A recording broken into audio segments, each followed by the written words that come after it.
Welcome to Aradhya classes. I am Harneet Kaur and I teach social studies. So today we'll learn about political science from NCERT textbook and its first chapter is power sharing.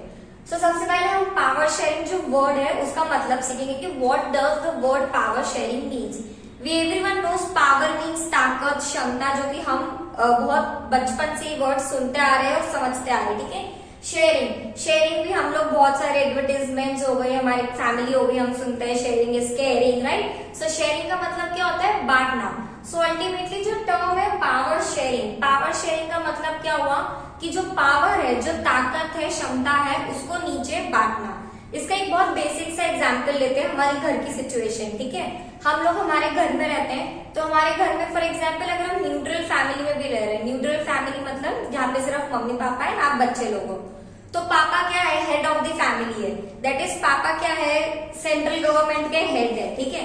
अब पापा जो है वो power अगर मम्मा को बांटेंगे नहीं तो हम बच्चे को कितनी दिक्कत होगी. अगर हमें बाहर कहीं फ्रेंड्स के साथ जाना है तो हम पहले मम्मी से पूछेंगे, मम्मी बोलेगी जाओ बेटा पापा से पूछ के आओ, तो परमिशन. पापा अगर काम के लिए बाहर हो, आउट ऑफ अहमदाबाद हो या कहीं पर भी हो, तो it will be very difficult to get the permission. Ultimately क्या होगा? हमारा जो डिसीजन होगा कि हमें जाना है कि नहीं जाना है वो डिले होता जाएगा, राइट. तो इसलिए पावर शेयरिंग इंपॉर्टेंट क्यों है कि अगर पापा being a head of the family, अगर पावर्स को, उनकी जो मेन पावर्स है कि चलो राशन वाले को पैसा देना है, बिजली बिल भरना है, बच्चों को परमिशन देनी है, तो वो अगर अपनी पावर्स को मम्मी को बांट देंगे तो अल्टीमेटली क्या होगा कि आधा काम जो पापा करना चाहते हैं या पापा के जिम्मे होता है वो मम्मी कर लेगी, है ना. एंड अल्टीमेटली क्या होगा कि हर जो डिसीजन घर में लेना होगा, जो भी काम पेंडिंग होंगे वो पेंडिंग नहीं रहेंगे, टाइम से खत्म हो जाएगा.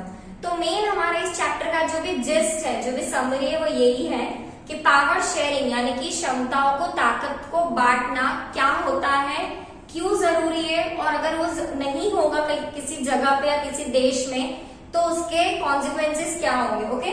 So in your chapter, in your NCERT textbook, there is a story of two nations. One is Belgium and one is Sri Lanka. ठीक है. हम पूरे इस चैप्टर में दो नेशंस के बारे में पढ़ेंगे कि उन्होंने पावर शेयरिंग कैसे डील किया और कैसे डील नहीं किया. तो पहला जो नेशन है वो है बेल्जियम. अगर आप लोगों ने सुना होगा that's well and good. Otherwise Belgium is a small country.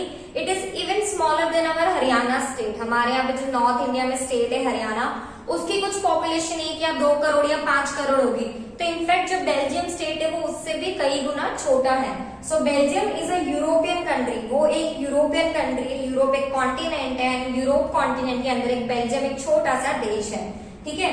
और इसकी जो बॉर्डर्स है with France, Netherland and Germany के साथ वो अपनी बॉर्डर शेयर करता है, ठीक है. एंड एक बहुत छोटी सी कंट्री है ना.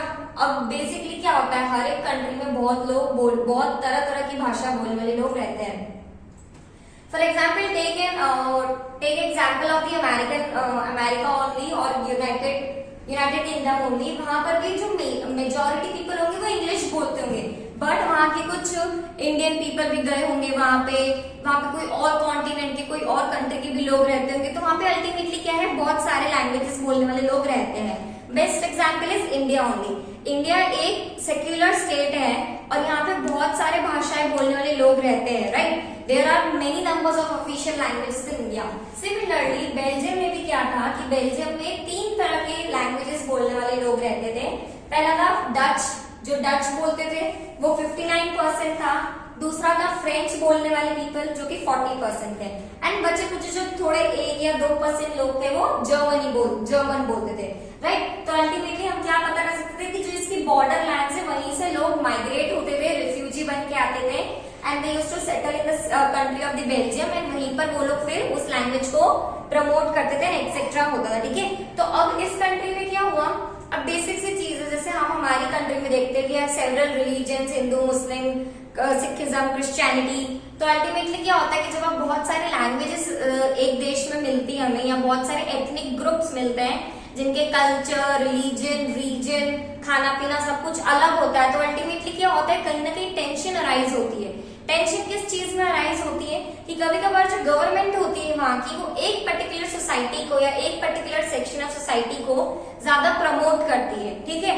लाइक हमारे इंडिया में भी हमने कभी कभार देखा है कि एक पर्टिकुलर सेक्शन ऑफ सोसाइटी को ज्यादा फेवरिज्म दिया जाता है।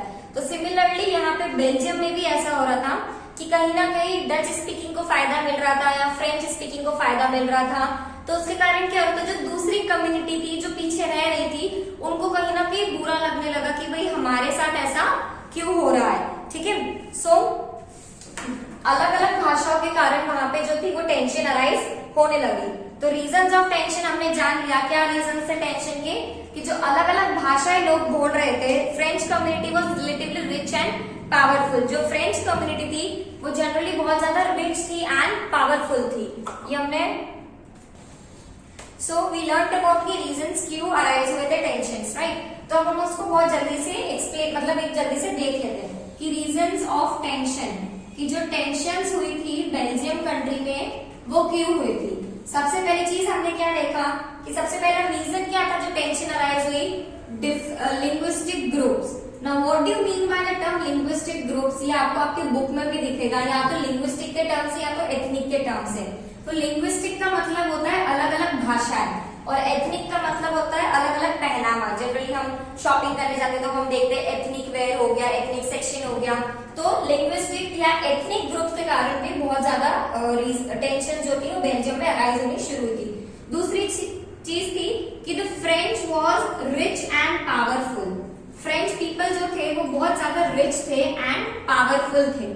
मतलब अब हम लोगों ने हमारी इंडियन हिस्ट्री में पढ़ी हुई है कि ब्रिटिशर्स से पहले भी हमारी कंट्री में और भी बहुत सारी कॉलोनीज आई हुई थी, जैसे कि फ्रेंच हो गए, पोर्टुगीज हो गए, डच हो गए, राइट। तो हमने इंडियन हिस्ट्री में भी पढ़ा है कि जो फ्रेंच पीपल थे वो बहुत ज्यादा पावरफुल थे। तो अल्टीमेटली यहाँ क्या था कि जो बेल्जियम का जो पूरा, अगर पूरा स्टेट देखे, पूरा स्टेट यानी पूरे कंट्री देखे, तो पूरे कंट्री में जो थे वो फ्रेंच बहुत माइनॉरिटी में थे, बहुत माइनॉरिटी में थे, क्योंकि 59% जो था वो डच लोग थे और बच्चे कुछ जो थे वो फ्रेंच थे, राइट। पर अगर हम कंपेयर करें तो जो फ्रेंच पीपल थे वो ज्यादा रिच एंड पावरफुल थे, राइट। अब क्या था कि हर एक कंट्री के कैपिटल होता है, तो वैसे ही ब्रुसेल्स एक शहर था जो कि इसका कैपिटल सिटी था। बेल्जियम का ब्रुसेल्स एक कैपिटल सिटी है, ठीक है। एंड ब्रुसेल्स में क्या था कि जो फ्रेंच पीपल थे वो मेजॉरिटी में थे एंड जो डच स्पीकिंग पीपल जो थे वो माइनॉरिटी में थे। French was in majority in the capital city of Brussels और Dutch was in minority in the capital city of Brussels. ध्यान से सुनना, जो पूरी कंट्री थी ब्रुसेल्स, सॉरी जो पूरी कंट्री थी बेल्जियम, पूरी कंट्री में जो डच लोग थे वो ज्यादा थे, फ्रेंच लोग कम थे। पर अगर हम सिर्फ एक रीजन की बात करें, यानी ब्रुसेल्स रीजन की बात करें, तो ब्रुसेल में उल्टा था। क्या था, ब्रुसेल में फ्रेंच लोग ज्यादा थे और डच लोग कम थे। तो अल्टीमेटली यहाँ पे क्या हो रहा था कि जब कैपिटल, सारा काम यूजुअली कैपिटल सिटी में होता है। हमारी कंट्री में भी सारा काम कहाँ होता है, दिल्ली में होता है। सुप्रीम कोर्ट कहाँ है, दिल्ली में। बड़ी बड़ी कंपनीज के हेडक्वार्टर्स कहाँ है, दिल्ली में। पार्लियामेंट का है दिल्ली में, एक्सेट्रा एक्सेट्रा, राइट। तो जो ब्रुसेल सिटी थी वहां पे जब फ्रेंच लोगों की मेजोरिटी थी, तो उसके कारण क्या हुआ, टेंशंस और अराइज होने लग गए, क्योंकि अब फ्रेंच लोग पूरी कंट्री को क्या कर रहे थे, डोमिनेट कर रहे थे, राइट। तो अब क्या हुआ कि बहुत फिर लोगों ने थोड़े थोड़े प्रोटेस्ट करने शुरू करे, स्टेप्स लेने शुरू करे कि भाई अब हमको बुरा लगने लगा कि डच लोगों को कम अपॉर्चुनिटी मिल रही जॉब्स में, फ्रेंच लोग ज्यादा है, पावरफुल है, तो वो अपनी अपनी चला रहे हैं, डोमिनेंस क्रिएट कर रहे हैं कंट्री में। तो अल्टीमेटली क्या हुआ, जो फ्रेंच कम्युनिटी थी या जो फ्रेंच का कॉन्स्टिट्यूशन था, उन्होंने फिर क्या किया कि बहुत सारे स्टेप्स लेने शुरू किए, ठीक है। किस चीज के स्टेप्स की, टेंशन थोड़े कम अराइज हो। तो पहला स्टेप्स क्या था कि कॉन्स्टिट्यूशन जो था वो 4 बारी चेंज किया गया। Constitution changed 4 times. किसी भी कंट्री का आज तक की डेट में किसी भी कंट्री का कॉन्स्टिट्यूशन जो है वो चेंज इतनी बारी नहीं हुआ है, 1-2 बारी हुआ है, दैट्स वेरी गुड। और छोटे छोटे जो अमेंडमेंट्स हैं, छोटे छोटे जो चेंजेस है वो हर कोई हर साल करता रहता है, ठीक है। पर जो बेल्जियम कंट्री थी उसका कॉन्स्टिट्यूशन 10 साल के अंदर ही 1950s to 1960s के बीच में 4 बारी चेंज हुआ। और उसके चेंजेस के बाद उसमें क्या लाया गया कि स्पेशल लॉज लाए गए थे, स्पेशल लॉज बनाए गए थे। और स्पेशल लॉज के अंदर क्या था कि जो कैपिटल सिटी यानी ब्रुसेल्स है, ब्रुसेल्स में फ्रेंच और डच लोगों की इक्वल मेजॉरिटी रहेगी, मतलब कि फॉर एग्जाम्पल हमारी कंट्री में पार्लियामेंट है, राइट। पार्लियामेंट में लोकसभा होती है, राज्यसभा होती है। तो लोकसभा में लोग ज्यादा होते हैं, राज्यसभा में मेंबर्स कम होते हैं, राइट। तो अल्टीमेटली वहां पे क्या था कि एक जो गवर्नमेंट होगी, जो सेंट्रल गवर्नमेंट होगी, उसमें इक्वल नंबर ऑफ पीपल होंगे, जो कैपिटल सिटी में गवर्नमेंट होगी उसमें इक्वल नंबर ऑफ पीपल होंगे। पहला हमने देखा स्पेशल लॉज बनाए गए थे, special lodge at the centre, ठीक है, मतलब कि जो सेंट्रल लेवल ऑफ गवर्नमेंट होगी वहां पर equal number of French people होंगे और equal number of Dutch people होंगे। दूसरी चीज थी कि वहां पे स्टेट गवर्नमेंट भी बनाई जाएगी, जो कि उस कंट्री में पहले नहीं था। हमारी कंट्री में तो सालों से है कि भाई सेंट्रल है, फिर स्टेट है, फिर डिस्ट्रिक्ट है, फिर उसके नीचे और ग्राम पंचायत, विलेज पंचायत, ये सब है। पर उस कंट्री में ऐसा नहीं था। उस कंट्री में पहले सिर्फ और सिर्फ सेंट्रल गवर्नमेंट थी, उसमें भी जो फ्रेंच पीपल थे उनकी मेजोरिटी ज्यादा थी। बट अब इन्होंने क्या किया था, जब उन्होंने कॉन्स्टिट्यूशन लास्ट टाइम चेंज किया 1950s टू 1960s में, तो उनके लास्ट कॉन्स्टिट्यूशन में उन्होंने मेंशन किया कि सेंट्रल लेवल पे फ्रेंच और डच स्पीकिंग पीपल जो होंगे वो इक्वल होंगे। दूसरा होगा स्टेट गवर्नमेंट बनाई जाएगी, हर एक स्टेट की अपनी अपनी गवर्नमेंट होगी, उसमें again equal number of representatives और people will be chosen from the French and Dutch speaking communities. तीसरी चीज थी कि जो कैपिटल सिटी है, कैपिटल सिटी में अपनी सरकार होगी, कैपिटल सिटी ओन गवर्नमेंट। जैसे कि हमारी कैपिटल सिटी कौन सी है, दिल्ली, पर हमारा दिल्ली एक स्टेट नहीं है, it is A union territory. दूसरी कंट्रीज में ऐसा कुछ नहीं होता है कि यूनियन टेरिटरीज होती है कि नहीं होती है, ठीक है। पर बेल्जियम में क्या था कि जो कैपिटल सिटी थी ब्रुसेल्स, वहां पर भी एक सरकार बनाई गई थी और उस सरकार में भी इक्वल नंबर ऑफ लोग थे। अच्छा, अब इन्होंने जब इक्वल नंबर ऑफ लोग रखने शुरू किए तो इनसे इनको क्या फायदा हुआ, जो टेंशन अराइज हुई थी लिंग्विस्टिक ग्रुप्स के कारण वो कहीं ना कहीं हट गई थी। क्यों हट गई थी, क्योंकि उन लोगों को लग रहा था कि नहीं, सरकार सिर्फ फ्रेंच लोगों की नहीं सुनती है, सिर्फ डच लोगों की नहीं सुनती है, सरकार इक्वली सबकी सुनती है। कॉन्स्टिट्यूशन में इक्वली लोगों को हक दिया गया है। लाइक हमारी, अगर हम इसको हमारी इंडिया की कॉन्स्टिट्यूशन से कंपेयर करें तो इंडिया की कॉन्स्टिट्यूशन में भी आर्टिकल 14 में मेंशन है राइट टू इक्वालिटी, मतलब हर एक को इक्वल दर्जा दिया जाएगा, no matter how big the person is और how the small the person is, भले वो प्राइम मिनिस्टर हो या कोई भी एक सफाई करने वाला इंसान भी हो, सबको इक्वल दर्जा मिला जाएगा, राइट। तो उनके कॉन्स्टिट्यूशन में ये सब चीजें मेंशन नहीं थी, पर जब लास्ट टाइम कॉन्स्टिट्यूशन अमेंड हुआ, पूरा चेंज हुआ, तो उनके कॉन्स्टिट्यूशन में ये सारी चीजें मेंशन करी गई, ठीक है। तो हमने बेल्जियम जो एक कंट्री थी उससे हमें क्या पता चला कि उन्होंने किस तरह से अपनी जो सिचुएशन थी, पावर शेयरिंग को उन्होंने किस हिसाब से हैंडल किया कि वहां पे कोई दंगे फसाद नहीं हुए, ठीक है। एक मेन चीज हम क्या देख सकते हैं कि यहाँ पर कोई भी नो वॉर हुआ, यहाँ पे कोई भी वॉर तरह की सिचुएशन नहीं है। जबकि अगर हम हमारी इंडिया से ही कंपेयर करें तो इंडिया में क्या होता है कि अगर कुछ भी लोगों को बुरा फील होता है कम्युनिटी से, रिलीजन से, कुछ भी चीजों से, तो सबसे पहली चीज वो क्या करते हैं, प्रोटेस्ट करते हैं। जबकि बेल्जियम में ऐसा कुछ नहीं हुआ, उन्होंने बहुत ही अच्छे से पीसफुली एक एक काम किया, अपनी दोनों कम्युनिटीज को एड्रेस किया, दोनों कम्युनिटी की डिमांड इंटरेस्ट को दिमाग में रख के कॉन्स्टिट्यूशन को उस हिसाब से अमेंड किया, ठीक है। तो this was about the Belgium country, जो कि एक यूरोपियन कंट्री थी, जिन्होंने अपनी जितनी भी पावर शेयरिंग की चीजें थी उसको इतने अच्छे से हैंडल किया कि उनकी कंट्री की जो पीसफुलनेस थी, पीसफुलनेस मतलब अमन शांति थी, वो नहीं हटी नहीं है, they started living very happily. अब आपकी बुक में, एनसीईआरटी टेक्स्ट बुक में जो दूसरी कंट्री के बारे में बताया गया है वो है श्रीलंका।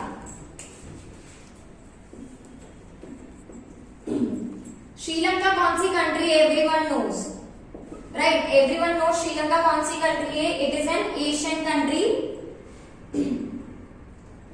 Borders with India. इसकी बॉर्डर्स मेन कहां से है, इंडिया से ही, बाकी आजू बाजू तो क्या है, समुद्री इंडियन ओशन ही इंडियन ओशन है, राइट।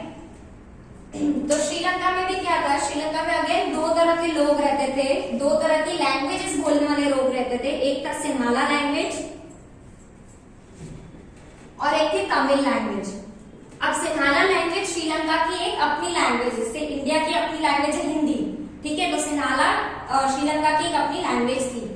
तो यहाँ पे दो तरह के लोग रहते थे, सिन्हाला बोलने वाले, तमिल बोलने वाले। सिन्हाला बोलने वाले वहाँ के लोकल लोग से, लोकल लोग से मतलब जब से श्रीलंका बनी, जब से श्रीलंका एस्टेब्लिश हुई, तब से लोग वहीं पर रहते हैं, ठीक है। तमिल बोलने वाले लोग या तो सिन्हाला पीपल थे जो तमिल बोलना शुरू कर चुके थे, या तो इंडिया से माइग्रेट किए हुए थे, या तो आजू बाजू के छोटे छोटे गाँव के थे, ठीक है।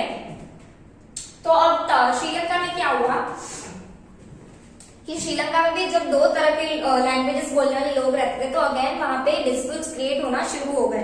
क्यों? क्योंकि जो गवर्नमेंट थी, गवर्नमेंट जो थी वो वहां की सिर्फ और सिर्फ जो बुद्धिज्म था, फॉस्टर्स बुद्धिज्म, जो वहां की गवर्नमेंट थी, कहाँ की गवर्नमेंट, श्रीलंका की जो गवर्नमेंट थी वो बुद्धिज्म को फॉस्टर करती थी और सिन्हाला को ही फॉस्टर्स करती थी। फॉस्टर करना मतलब आगे प्रमोट करना, प्रोपोगेंडा करना, राइट। मतलब कि श्रीलंका की जो सरकार थी वो मेजॉरिटी वहां पे लोग सिन्हाला स्पीकिंग सिन्हाला बोलते थे, और तमिल लोग जो थे वो north and eastern part of the Sri Lanka में रहते थे, एंड उनकी मेजॉरिटी बहुत कम थी। एंड वहां का जो कॉन्स्टिट्यूशन था, वहां के कॉन्स्टिट्यूशन ने 1950s और 1960s में अमेंडमेंट किया, एंड अमेंडमेंट करने के बाद जो सिन्हाला लैंग्वेज है, सिन्हाला लैंग्वेज को वहां की ऑफिशियल लैंग्वेज डिक्लेयर करी। क्या किया? सिन्हाला लैंग्वेज को ऑफिशियल लैंग्वेज वहां का डिक्लेयर किया, जिसके कारण क्या हुआ, तमिल लोगों को आया गुस्सा कि अरे हमने भी तो इस देश के लिए इतना कुछ किया, हमने भी तो इस देश की आजादी के लिए खून बहाया है, तो हमें भी तो कोई आइडेंटिटी दो, हमें भी तो कोई वैल्यू दो। पर वहां की सरकार उनके लिए ऐसा कुछ नहीं करेगी। इवन अगर जॉब्स चाहिए, एडमिशन चाहिए, तो अगर आप सिन्हाला बोलते हो, अगर आपको सिन्हाला आती है, तो आपको एक मेजर एडवांटेजेस मिलता था, राइट। तो वहां के जो तमिल लोग थे उनको एलियनेट फील होना शुरू हुआ, मतलब उनको एलियन जैसा फील हुआ कि भाई हम तो इस देश में रह ही नहीं रहे, क्योंकि हमारा कोई वजूद ही नहीं है, ना हमारी लैंग्वेज को कोई आइडेंटिफाई कर पा रहा है, ना हमारा जो रिलीजन है उनको फॉस्टर कर पा रहा है, ना हमें जॉब्स मिल रही है, ना हमारे बच्चों को एडमिशंस मिल रहे हैं, तो हम इस देश में रह के क्या करें, ठीक है। तो बहुत बार प्रोटेस्ट शुरू किया तमिलियंस ने, पर गवर्नमेंट ने उनकी एक नहीं सुनी। और जो गवर्नमेंट भी थी उसमें जो मेजर पॉलिटिकल पार्टीज थी, पूरी कंट्री में जितनी भी major political party, so ultimately क्या हुआ, जब लोगों को पता चला कि भाई हमारी तमिल लैंग्वेज को तो कोई वजूद ही नहीं मिल रहा है, तो उन्होंने बहुत सारे प्रोटेस्ट करने शुरू किए। उनका प्रोटेस्ट में एक मेन चीज क्या थी कि भैया हम रहते हैं नॉर्थ रीजन में और ईस्ट रीजन में, तो एक काम करो, अगर आपको अपनी सिन्हाला लैंग्वेज से इतना प्यार है, आपको अपने बुद्धिज्म से इतना प्यार है, तो हम हमारा नॉर्थ और ईस्टर्न रीजन हमें अलग कर दो, हम अपना खुशी खुशी रहेंगे, ताकि तुम्हें भी कोई दिक्कत ना हो। पर गवर्नमेंट ने उसको भी डिनाई कर दिया। तो अल्टीमेटली क्या हुआ कि तमिलियंस पे इम्पैक्ट क्या पड़ा, फीलिंग ऑफ एलियनेशन, कि उनको एलियन जैसा फील हुआ। Government denied their right to equality. Government ने क्या किया, उनके एक राइट को इग्नोर किया, उनकी जॉब्स मिलने के राइट को इग्नोर किया, सिन्हाला को ज्यादा प्रेस किया, कि उनको ज्यादा फेवर किया कि उनको जॉब ज्यादा मिले। तो अल्टीमेटली क्या था, यहाँ पे जो राइट टू इक्वालिटी, जो कि हर एक इंसान का एक राइट होता है, हाँ हमारा कॉन्स्टिट्यूशन हमें वो हक जब से हम पैदा होते हैं तब से देता है, पर हर एक कंट्री का नहीं देता, but it is a basic moral right, right. तो अल्टीमेटली जो श्रीलंकन गवर्नमेंट थी उन्होंने उनके राइट टू इक्वालिटी को नहीं दिया। तो अल्टीमेटली रिएक्शन ऑफ तमिलियंस क्या हुआ, तमिलियंस ने क्या रिएक्ट किया, सबसे पहले लॉन्च वेरियस प्रोटेस्ट, उन्होंने बहुत सारे प्रोटेस्ट को लॉन्च किया। और प्रोटेस्ट में उन्होंने क्या किया ये मैंने अभी आपको बताया, कि उनकी मेन डिमांड तो थी कि मुझे एक सेपरेट कंट्री दे दो, राइट। उन्होंने एक सेपरेट कंट्री मांगी, कहाँ मांगी, नॉर्थ एंड ईस्टर्न रीजन में, जहां पर वो लोग रहते थे।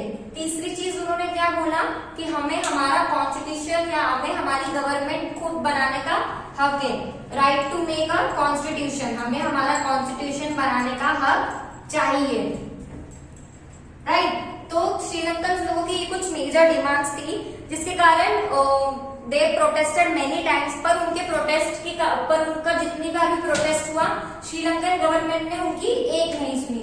तब अल्टीमेटली क्या हुआ, जब इतने सारे प्रोटेस्ट होते, हम खुद हमारी कंट्री में देखते हैं, अगर इतने सारे प्रोटेस्ट होते तो अल्टीमेटली हार्म किसको होता है, भाई बसेस जल जाती है, लोगों के धंधे चौपट हो जाते हैं, है ना। तो अल्टीमेटली क्या हुआ कि इन सारे प्रोटेस्ट के कारण क्या हुआ, एक सिविल वॉर क्रिएट हो गया। Now what do you mean by that term civil war? सबसे पहले सिविल मतलब आम जनता, सिविल मतलब आम जनता, जैसे कि हम लोग हैं, ठीक है, और वॉर मतलब जंग। तो आम जनताओं के बीच में जंग, कौन आम जनता है? Sinhala speaking people and Tamil speaking people, ये दोनों आम जनता थी, इनके बीच में सिविल वॉर क्रिएट हुआ।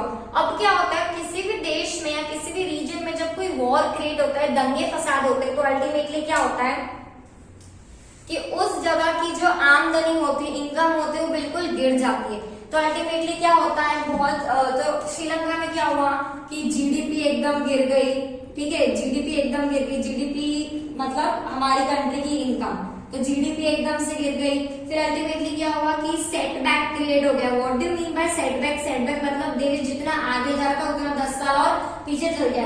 कोरोना के कारण हमारा देश भी जितना आगे जा रहा था उतना 10-15 साल और पीछे चल गया। तो अल्टीमेटली क्या होता है कि जब भी एक कंट्री में सिविल वॉर होता है, प्रोटेस्ट होता है, कुछ भी होता है, तो उस कंट्री की जो जीडीपी होती है या फिर सोशल स्टेटस होता है, वो सब नीचे चले गए। अच्छा, अब ये सब चीजें देखिए तमिलियंस को कैसा फील हुआ और तमिलियंस ने क्या किया और उसका रिजल्ट उनको क्या मिला। हमने देखा बैड कॉन्सिक्वेंसेस क्या था कि चीजें चलने लग गई, सिविल वॉर होने लग गया, बहुत लोगों ने अपनी जाने गंवा दी प्रोटेस्ट में और उनकी इकोनॉमी को एक सेटबैक मिल गया। पर इसका फिर भी रिजल्ट क्या निकला? हमने बेल्जियम में देखा कि बेल्जियम में उन्होंने कॉन्स्टिट्यूशन को चेंज किया, कॉन्स्टिट्यूशन को अमेंड किया और दोनों कम्युनिटी को इक्वल राइट्स दिए। वो उनका एक बहुत बड़ा मेन अचीवमेंट था, ठीक है, जिसके कारण उन्होंने अपनी कंट्री में बहुत अच्छे से पीस फैला के रखा था। बट यहाँ पे क्या हुआ, यहाँ पे श्रीलंकन गवर्नमेंट ने कुछ नहीं किया, जैसा चल रहा है वैसा चल रहा है, इवन आज तक वैसा ही चल रहा है। उन्होंने तमिलियंस को जितना पीछे रखना था उन्होंने पीछे ही रखा, सिन्हाला को जितना प्रमोट करना था, बुद्धिज्म को जितना प्रमोट करना था उन्होंने वही किया और उनकी एक नहीं सुनी गई, ठीक है। सो this was the story about the two countries, that is Belgium and Sri Lanka. दोनों में पावर शेयरिंग कैसे हुई, हमने देखा कि बेल्जियम में बहुत पीसफुली उन्होंने पावर शेयरिंग की थी, जिसके कारण दोनों कम्युनिटीज बहुत खुशी खुशी हैप्पीली जीने लगी। बीच में उनके बीच में कोई भी मतभेद नहीं थे कि ये लोग ऐसे वो लोग ऐसे, कुछ नहीं था, they were living very happily. And on the contrary Sri Lanka में जस्ट अपोजिट था कि सिन्हाला और तमिलियंस के बीच की जो गैप थी वो इंक्रीज होती चली गई, गवर्नमेंट से भी उनकी इतनी नहीं बनती, ठीक है। सो हमने इससे क्या देखा कि जो पावर शेयरिंग है, जो वर्ड है पावर शेयरिंग, वो इम्पोर्टेंट क्यों है, ये हम जब मैंने लेक्चर स्टार्ट किया तब भी मैंने बहुत बेसिक से एग्जाम्पल लिया हमारे घर का। तो पावर शेयरिंग इम्पोर्टेंट क्यों है? सो दैट कॉन्फ्लिक्ट्स ना हो। कॉन्फ्लिक्ट्स मतलब झगड़े ना हो। पापा आपको, आपकी मम्मा ने परमिशन दे दी, पर जब आप पापा से पूछने गए पापा ने परमिशन नहीं दी, तो आप क्या बोलोगे पापा को, अरे मम्मा ने तो परमिशन दे दी, आप क्यों नहीं दे रहे हो? तो उन दोनों पार्टीज के बीच में कॉन्फ्लिक्ट्स यानी झगड़े होंगे। तो अल्टीमेटली जब पावर शेयरिंग होती है तब कॉन्फ्लिक्ट्स नहीं होते, क्योंकि सबको अंडरस्टूड होता है कि भाई तेरी पावर ये है, इसमें मैं दखल अंदाजी नहीं दूंगा, और उसकी पावर ये, उसमें तू दखल अंदाजी नहीं देगी। तो अल्टीमेटली क्या कोई इंटरफेरेंस नहीं होगा, तो कोई कॉन्फ्लिक्ट्स नहीं होंगे। दूसरी चीज, delay in decision making. Delay in decision making, delay मतलब देर होना डिसीजन मेकिंग में, ठीक है। तो अगर पापा ने अपनी पावर्स बांट दी है तो हम अपना समय बर्बाद नहीं करेंगे, हम सिर्फ एक इंसान से अपनी परमिशन लेके निकल लेंगे। तो अल्टीमेटली अगर डिसीजन मेकिंग में डिले नहीं होगा। तीसरी चीज है, it is a true spirit of democracy. True spirit मतलब सोल, तो true spirit of democracy, democracy का मतलब हम सबको पता है।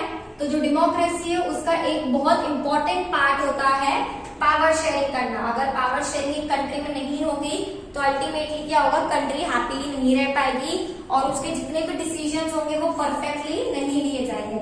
सो this was about why power sharing is important. This question is very important, it comes in each and every board exam कि why power sharing is important in 3 to 4 marks questions, right. Now the next topic of your book is types of power sharing. हमने देखा कि power sharing important क्यों है, power sharing क्या होती है and क्या नहीं होती है। अब पावर शेयरिंग के टाइप्स कितने हैं ये पढ़ते हैं।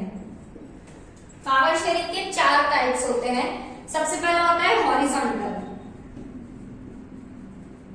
हॉरिजॉन्टल मतलब, हॉरिजॉन्टल हम सबको पता है हॉरिजॉन्टल वर्टिकल में डिफरेंस क्या होता है। तो हॉरिजॉन्टल मतलब जब हम एक ही लेवल पे, लेवल्स आर सेम, मतलब जब हम एक ही लेवल पे पावर्स को डिवाइड करते हैं तो उसको हॉरिजॉन्टल बोलते हैं। इसमें आता है आपका लेजिस्लेचर, एग्जीक्यूटिव एंड जुडिशियरी। इसको एक लेवल क्यों बोल रही हूं मैं, क्योंकि एग्जीक्यूटिव अपने आप में एक बड़ा दर्जा है, लेजिस्लेचर अपने आप में बड़ा दर्जा है, जुडिशियरी अपने आप में एक बड़ा दर्जा है। जबकि these three are the organs of government। Legislature, executive and judiciary क्या है, ऑर्गन्स ऑफ गवर्नमेंट है। हमारी इंडियन गवर्नमेंट के ऑर्गन्स है लेजिस्लेचर, एग्जीक्यूटिव, जुडिशियरी। लेजिस्लेचर मतलब जो लॉ बनाता है, दैट इज पार्लियामेंट, जिसके अंदर आगे आपका लोकसभा, राज्यसभा। एग्जीक्यूटिव मतलब जो उस लॉ को एग्जीक्यूट कराता है, लागू में लाता है, उसमें आगे आपका prime minister, president, IAS, IPS और सारी एडमिनिस्ट्रेटिव सर्विसेज। तीसरा आ गया जुडिशियरी। जुडिशियरी मतलब अपना court system, right from the supreme court of the country to the gram panchayat of the country, right. तो ये तीन क्यों हॉरिजॉन्टल पावर शेयरिंग के टाइप है, क्यों? क्योंकि लेजिस्लेचर अपने आप में एक चीज है, लेजिस्लेचर एग्जीक्यूटिव और जुडिशियरी के काम में दखल नहीं देगी। Same executive will not interfere in the work of the legislature and judiciary, and judiciary will not interfere in the work of the other two, that is ये तीनों जो है ये इंडिपेंडेंटली काम करेगी। अगर एक कंट्री में ये तीनों को अगर अलग अलग पावर नहीं बांटी जाएगी तो क्या होगा, ये इसके काम में दखल अंजामी देगा, ये इसके काम में इंटरफेरेंस करेगा, या ये इन दोनों इसके काम में इंटरफेरेंस करेंगे, तो ये तीनों आपस में अपना काम खुशी खुशी नहीं कर पाएंगे, बेस्ट रिजल्ट नहीं दे पाएंगे। सो पावर शेयरिंग इसलिए इंपॉर्टेंट है ताकि लोग अपना अपना काम अच्छे से कर सके एंड बेस्ट रिजल्ट जो कि कंट्री के हित में है वो दे सके, ठीक है। Second type is horizontal type, sorry vertical type. Vertical मतलब ऊपर से नीचे। इसमें आ गया आपका सेंट्रल गवर्नमेंट, क्योंकि सबसे ऊपर कौन सी गवर्नमेंट आती है, सेंट्रल। फिर आ गया स्टेट गवर्नमेंट, फिर आ गई डिस्ट्रिक्ट गवर्नमेंट, और उसके नीचे आपकी जो भी विलेज लेवल की गवर्नमेंट होती है वो हो गए। तो ये भी क्यों इंपॉर्टेंट है, क्योंकि सेंट्रल जो है वो सेंट्रल अपनी पावर्स अपने पास रखेगी, कुछ पावर्स वो स्टेट को दे देगी, कुछ पावर्स वो डिस्ट्रिक्ट को दे देगी। लाइक तीन तरह की लिस्ट होती है कॉन्स्टिट्यूशन में, union list, state list, concurrent list. Union list मतलब वही उसमें चीजें आती है, डिफेंस हो गया, पेट्रोलियम हो गया, जो गवर्नमेंट के हाथ में होती है। कौन सी गवर्नमेंट के हाथ में, सेंट्रल गवर्नमेंट के हाथ में। मतलब उन सारे डिसीजंस में स्टेट गवर्नमेंट और डिस्ट्रिक्ट गवर्नमेंट अपने डिसीजन से अपनी राय नहीं सुना सकती। स्टेट की लिस्ट में सेंट्रल और डिस्ट्रिक्ट दखल अंदाजी नहीं दे सकते, एंड जो कॉन्करेंट लिस्ट में उसमें दोनों का हाथ होता है। तो I hope I am clear with the vertical type of power sharing. Third is social groups. Social मतलब सोसाइटी। तो सोसाइटी में जो अपने अपने ग्रुप्स बनते हैं, जो अपने अपने अलग अलग रिलीजन के ग्रुप्स होते हैं, ठीक है। हर एक रिलीजन का अपना एक ग्रुप होता है, हर एक एसोसिएशन होता है, जो कि अपने रिलीजन की जो डिमांड्स होती है, इंटरेस्ट होती है, उसको कहीं ना कहीं पहले लो लेवल ऑफ गवर्नमेंट तक लेके जाता है, स्टेट तक, फिर उससे एमएलए तक, फिर एमएलए से एमपी तक बात पहुंचती है। तो अल्टीमेटली सोशल ग्रुप्स का ये काम होता है। Fourth and last type of power sharing is political parties. Political parties क्या होती है, ये हम सब जानते हैं कि पॉलिटिकल पार्टीज का काम क्या होता है। Political party bridges a gap. ये एक ब्रिज होती है, गैप को बंद करने के लिए, किसके बीच में गैप को, आम इंसान को और गवर्नमेंट के गैप्स को। ये दोनों मिला के वर्टिकल लेवल ऑफ वर्टिकल बनता है, और ये तीनों मिला के क्या बनता है, horizontal type of power sharing. I hope I am clear with the 4 types of power sharing: horizontal, vertical, social and political parties. So this was all about the power sharing chapter of your political science textbook NCERT, and I hope I am very clear with each and everything.